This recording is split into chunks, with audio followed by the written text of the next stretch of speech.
सुब्हानल्लाह वल्हम्दुलिल्लाह ला इलाहा इल्लल्लाह। एक बात कही हजरत ने, मैं अर्ज कर देता हूँ। मुहद्दिस इब्न जौज़ी रहमतुल्लाह अलैह एक बुजुर्ग के बारे में फरमाते हैं, वो कहते हैं कि घर में कोई काम कराना था, काम होते हैं ना छोटे मोटे घर में, तो फरमाते हैं मैं मजदूर लेने गया बगदाद में।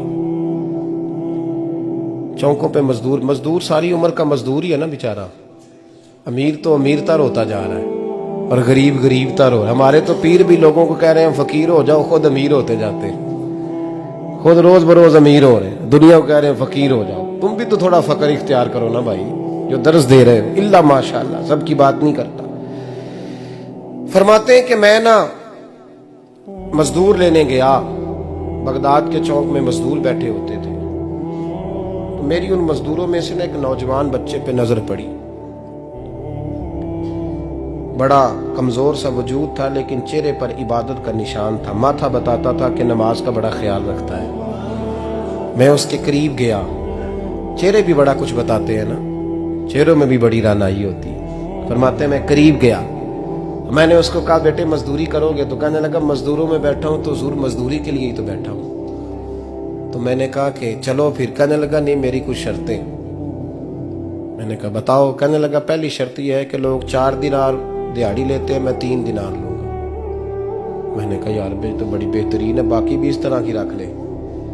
उसने कहा हुजूर दूसरी शर्त यह है कि मैं आपकी मुकम्मल बात मानूंगा, लेकिन जब अजान हो जाएगी फिर आपकी नहीं सुनूंगा।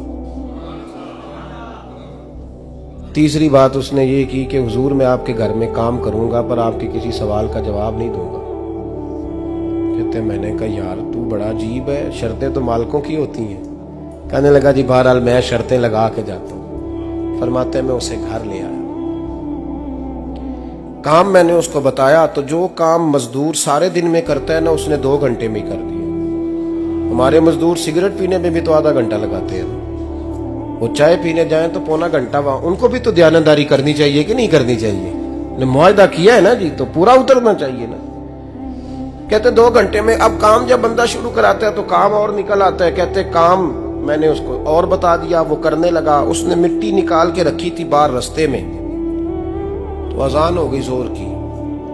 उसने वहीं कुदाल छोड़ी कही और चलने लगा। तो मेरा बेटा कहने लगा इसको जरा बराबर कर दो। कहने लगे चुप कर जा, तेरे बाप से बात हुई थी, जब अजान होती है तो मैं किसी और की नहीं सुनता, सिर्फ अल्लाह रसूल की सुनता हूं। कहते मस्जिद चला गया, नमाज पढ़ के आया तो दोपहर का वक्त था। मेरी बीबी कहने लगी इसको को खाना खा ले। कहते हमने कहा खाना खा लो, तो कहने लगा मैंने रोजा रखा, रमजान भी नहीं था, नफली रोजा रखा हुआ। फरमाते हैं शाम हुई, मैंने 3 दिनार दिए। तो मैंने कहा तेरा नाम क्या है? कहने लगा मैंने आपसे कहा था मैं किसी सवाल का जवाब नहीं दूंगा। तो वो चला गया। अगले दिन मैं फिर लेने गया उसे, काम कुछ और निकल आए। तो लोगों ने बताया वो सिर्फ हफ्ते वाले दिन आता है। मैंने कहा क्यों? कहने लगे जी वो कहता है मेरा हफ्ते का खर्चा 3 दिनार है, जब 3 दिनार कमा लेता हूं तो बाकी सारा टाइम अल्लाह रसूल की जिक्र में गुजार दिया करता हूं। फरमाते हैं अजीब। अगले हफ्ते मैं फिर लेने गया, मैंने पूरा हफ्ता इंतजार किया कि काम उसी से कराना है। मैं जब गया तो मैंने कहा चलो। कहने लगा मेरी शर्तें याद है ना? और मैंने कहा याद है भाई, साथ चल। फरमाते हैं काम कराया। 2-3 हफ्ते वो आता रहा। एक हफ्ते में गया तो लोगों ने कहा हुजूर आज नहीं आया। क्यों? कहने लगे बीमार हो गए। कहाँ घर है? कहने लगे बगदाद के कब्रिस्तान के पीछे जो कच्ची आबादी है उसमें रहता है। फरमाते मैं गया, दरवाजे पे दस्तक दी तो कहने लगा हुजूर आप हैं? दरवाजा खोला है, आ जाइए। फरमाते मैं अंदर गया तो मैंने कहा तुम्हें कैसे पता चला मैं आया हूं? कहने लगा हुजूर अल्लाह वाले हो, आप नहीं आना था, वरना अमीर तो गरीबों का पता लेने कोई नहीं आते। कहते मैं करीब गया तो कहने लगा मैं आपका इंतजार कर रहा था, तेज बुखार है, तप रहा। जेब से कुछ पैसे निकाले, कहने लगा ये पैसे रखने। एक अंगूठी निकाली, कहने लगा हुजूर आज रात को मेरा इंतकाल हो जाएगा, इन पैसों का कफन खरीद के सुबह जनाजा पढ़ के मुझे दफन कर देना, और जब दफन करो तो ये अंगूठी लेके असर के बाद हारून रशीद के पास जाना। आप उसे कहना मैंने मिलना है, पर वो आपको टाइम नहीं देगा, आप उसको आवाज दीजिएगा कि तेरी एक अमानत है मेरे पास। फिर वो आपसे मिलेगा तो अंगूठी दे दे, फिर आप मेरी तरफ से फारिग हैं। हजरत फरमाने लगे तेरा नाम, और कहने लगा हुजूर वक्त थोड़ा है, आज रात मैंने जाना है, बड़ी लंबी माफी मांगनी है रब करीम से, अगर मुनासिब समझे तो मुझे अपने रब से तन्हाई कर दे। फरमाते हैं मैं आ गया, पर उसकी बातों ने मुझे सारी रात सोने नहीं दिया। फरमाते सुबह बड़ी मुश्किल से सूरज निकला, मैं गया दरवाजे पे हाथ रखा तो दरवाजा खुला हुआ था। अंदर दाखिल हुआ तो खुशबुएं मेरा इस्तकबाल कर रही थी। जब चेहरे से कपड़ा हटाया तो उसका तो इंतकाल हो चुका, इंतकाल हो चुका, ऐसे जैसे किसी का दीदार करके सोया। कहते मैं तो 2 आदमी ले गया था जनाजे पे, पर पता नहीं दुनिया किधर किधर से आई, कहां कहां से। अखां जदों मीटियां जमाना मैनू रोवेगा, अपना ते अपना बेगाना मैनू रोवेगा। फरमाते हैं मैं तो 2 बंदे ले गया था, पर पता नहीं मखलूक कहां कहां से आई। जनाजा पड़ा, दफन किया। हारून रशीद के पास में असर के बाद गया, मैंने बुलाना चाहा पर बादशाह था, मेरी तरफ देखा ही नहीं। मैंने उसको कहा तेरी एक अमानत मेरे पास है। फरमाते हैं मुझे कोने पे ले गया, क्या बात है, कमरे में बुलाया, मैंने अंगूठी दी।